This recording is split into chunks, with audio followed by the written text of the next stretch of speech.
the government can't just force you onto it. They would probably have to force everybody onto the standard plan. Well, that will freak people out because the standard plan payments are going to be very large. And the reason they're very large is if you have not consolidated your loans, then the standard plan formula is based on a 10-year amortization for the amount of time you have left in repayment.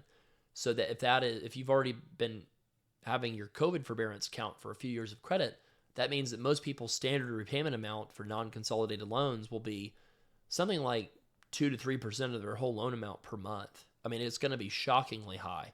So in other words, if you started IBR in like 2019 and you got 5-ish years of credit during COVID, and you've got 4 or 5 years left to go if you're on a 10-year PSLF kind of plan.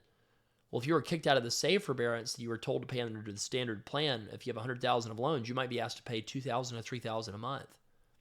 And that's because of this very odd reading of the statute that says that you have to amortize the standard plan over the length of time you have left over a 10-year repayment schedule, 10 years minus the amount of years you've already gotten credit for repayment history.